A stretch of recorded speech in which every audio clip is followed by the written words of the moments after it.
The Great Agra Treasure. Holmes, Miss Morstan, and myself looked at each other in surprise. My body felt cold with fear. The same words, the sign of 4, were written on that strange note in Captain Morstan's luggage, said Holmes. What can it mean? I whispered. Miss Morstan turned to Thaddeus Sholto. Why did you send me the pearls? She asked. On the table, beside our father's bed, was a gold cup, Sholto answered. It was decorated with 6 pearls. Our father had told us that this cup was part of the Agra treasure. He had wanted us to share the treasure with you. So we found your address and sent you the pearls, one by one. That was very kind of you, Mr. Sholto, said Miss Morstan.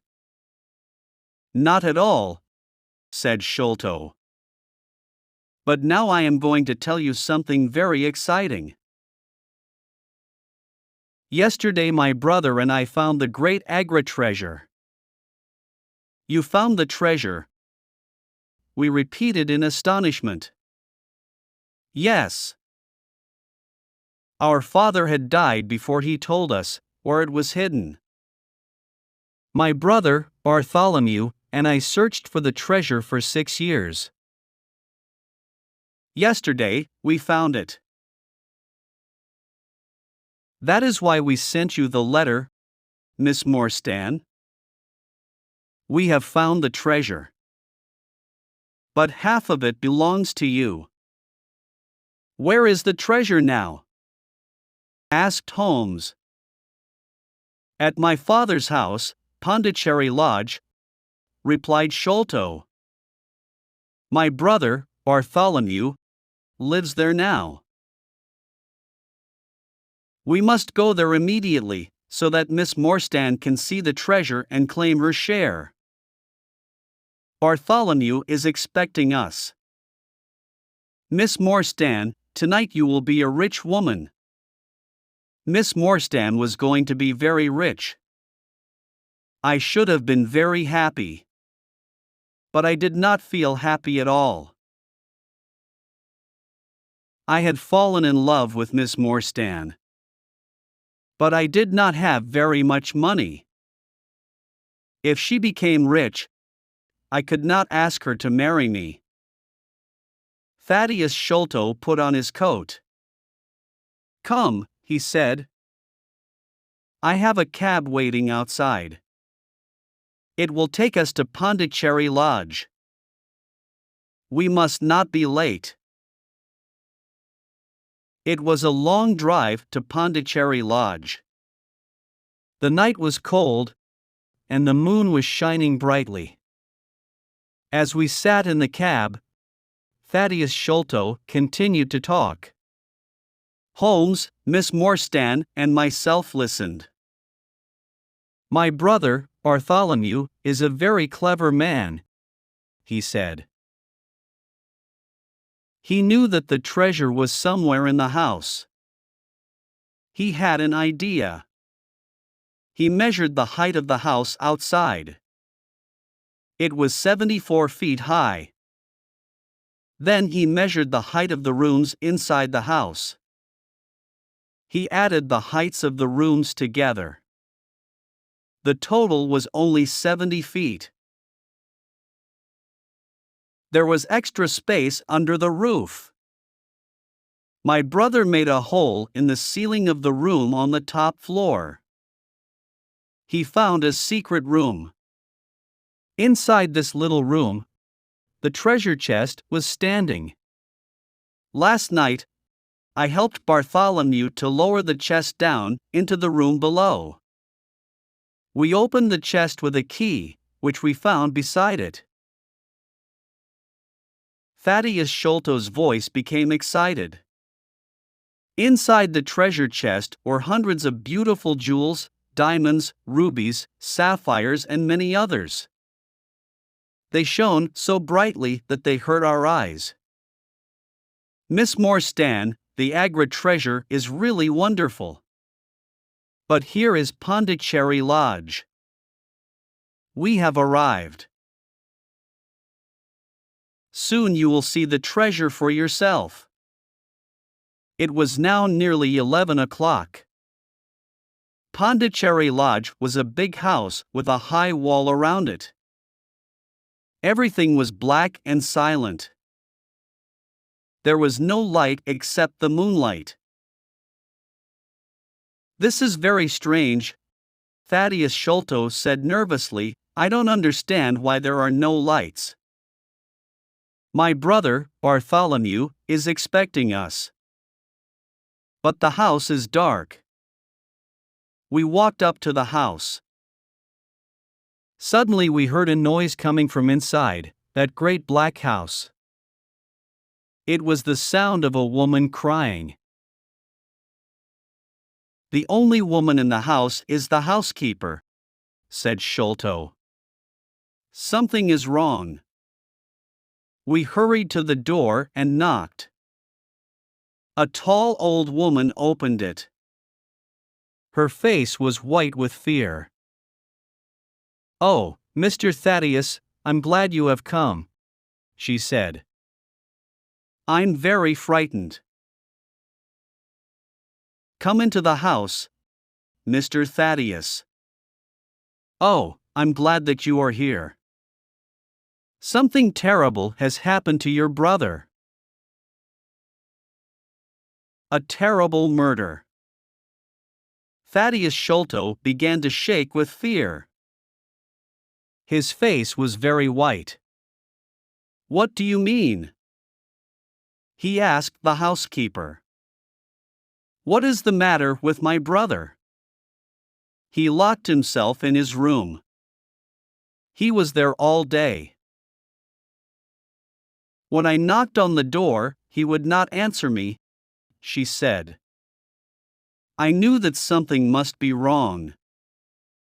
A short time ago, I went upstairs. I looked through the keyhole of the door of his room. I saw your brother's face, Mr. Thaddeus. It looks terrible. You must go up, Mr. Thaddeus. You must go up and see for yourself. The housekeeper started to cry again. You must all go upstairs, said Miss Morstan. I'll stay here and look after this poor woman. We left the two women, Miss Morstan and the housekeeper, downstairs. Holmes took the lamp and led the way. Thaddeus Sholto and I followed him. We climbed up the stairs. There was a passage at the top of the stairs. At the end of the passage was a door. Thaddeus Sholto pointed to this door. That's the door of my brother's room, he whispered. We hurried forwards. Holmes turned the handle, but the door was locked. Then he bent down and looked through the keyhole. He stood up again quickly. My God, he cried. It's the work of the devil. I bent down and put my eye to the keyhole. I felt very sick and afraid. The bright moonlight was shining into the room. I could clearly see a face. This face was looking straight at me. It did not move. There was a horrible smile on the face. This is terrible, I said to Holmes. What shall we do? We must break down the door, he replied. We threw ourselves at the door, and it broke with a sudden crack. We were inside Bartholomew Sholto's room. Bartholomew Sholto was dead. He was sitting in a chair by a table. His body was stiff and cold. I could see that he had been dead for many hours. The dead man's body was twisted with pain. There was a horrible smile on his face. There was a piece of paper on the body. Holmes picked it up and read it. "Look," he said. In the light of the lamp, I read with horror, the sign of 4. "What does it mean?" I asked. "It means murder," Holmes replied. He pointed to Bartholomew Sholto's ear. "Look." I looked. I saw something sticking in the dead man's skin near his ear. "It looks like a thorn," I said. "It is a thorn," said Holmes. "You can take it out. But be careful.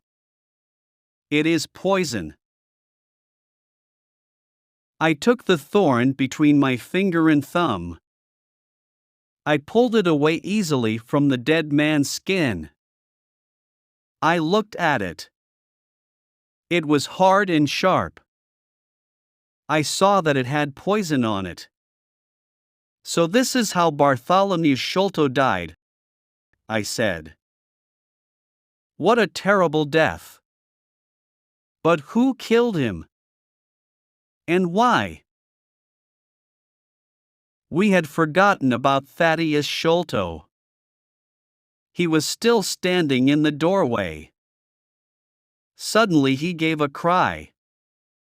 "The treasure has gone," he said. "They have stolen the treasure. Look. Do you see that hole in the ceiling?